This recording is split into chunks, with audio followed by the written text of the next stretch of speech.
Hello, everyone. I have a question first. Who among you desires fame? Who wants to be famous? Please be honest. Okay, I see quite a few hands up.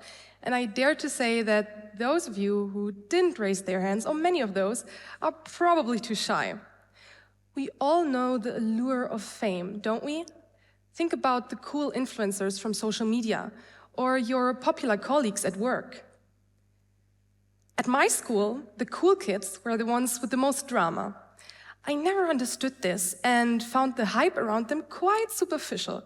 But still, why do a lot of us wish to receive the same kind of attention? So, let's dive deeper into the psychology behind our desire for fame and try to understand how this whole game works. Abraham Maslow, a renowned psychologist, proposed a so-called hierarchy of needs that reminds us of the importance of social belongingness and esteem for our well-being. Because as humans, it's only natural for us to seek attention. We learned Maslow's theory in school, and it has struck me ever since, because he emphasized that once our basic needs for food, security, and love are met, we strive for recognition, and this desire for fame or attention is deeply rooted in us. And nowadays, social media amplifies this effect. You can get millions of followers and dollars and likes online simply by painting your nails or posing for the camera. Talking about money, in 10th grade, a business workshop at school caught my attention. Before that, I wasn't in this whole business bubble, but that's where my journey began, because I quickly developed a keen interest in politics and business, got involved in the youth council of my city, and spoke to politicians. After that, I started my own startup called SafeSpace that focuses on providing a safe journey home. This startup gained attention and quickly sparked a social discussion about safety. Through social media, my team and I went viral with our idea, leading to regular interviews and other opportunities to inspire especially young people. Then, to release my app, I organized a large event attended by over 250 people, including many influencers and well-known role models. We discussed social media's dark side, and influencers showed vulnerability, talking about beauty standards and hate. It was a validating experience as, while many newspapers reported on it, other influencers shared their thoughts, and social media amplified the impact. And while organizing that event and inviting those influencers, there were two categories. The ones I genuinely wanted to invite because they deeply inspire me and have fascinating stories. And the ones I mainly wanted to invite because they have a large following that would generate considerable traffic. And that's when it hit me. And I realized there are two types of fame: quality fame and quantity fame. That's what I named them. So the first type, quantity fame, is based on quantitative metrics, like follower count, comments, and likes. People with quantity fame, it's about the engagement, the social media engagement they have. This type of fame can be influenced by superficial and short-lived factors. And it's largely driven by controversy or viral trends. However, this type of fame doesn't guarantee long-term impact or high-quality content. Remember that one influencer you followed to stay up to date right after she broke up with a boyfriend and how you unfollowed her after some time? Yep.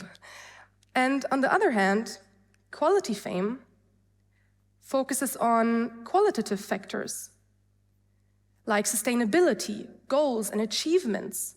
It's not about how many followers the person has, but about the quality of their content. Individuals with quality fame are known for delivering meaningful content and deeply inspire their audience.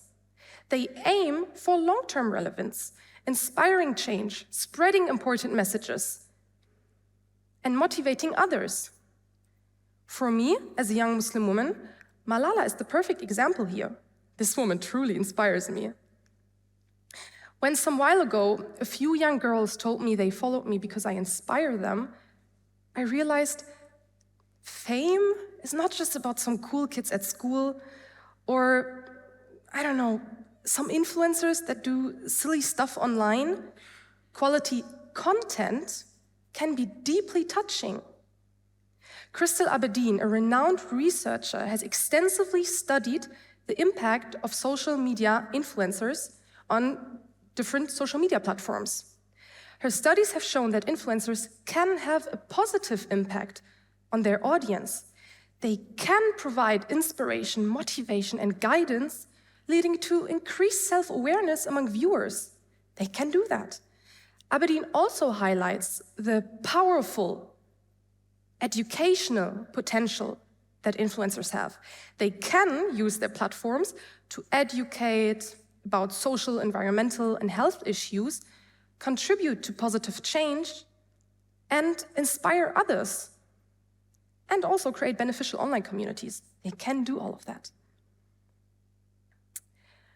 Moreover, acting on the idea of quality fame will enable all of you to become role models yourself. Not only can you become role models in your niche, you will quickly find your mission, and that is just super enriching and, well, fulfilling. That's the best feeling ever. Now, critics often point out that many influencers have a negative impact on their audience, and that's a valid concern. In fact, that is where many fail in this game. During my research, I stumbled upon many cases where influencers contributed to the negative self-image that kids have of themselves. There was one recent incident with an influencer undergoing a Brazilian butt lift and romanticizing it afterwards, an extremely dangerous operation, while the followers are mainly young teenage girls. So, this showcases how important it is to get young people excited about good content. So let us start again and do it right this time. And one important thing that you and I and every other creator out there need to focus on is responsibility and critical thinking.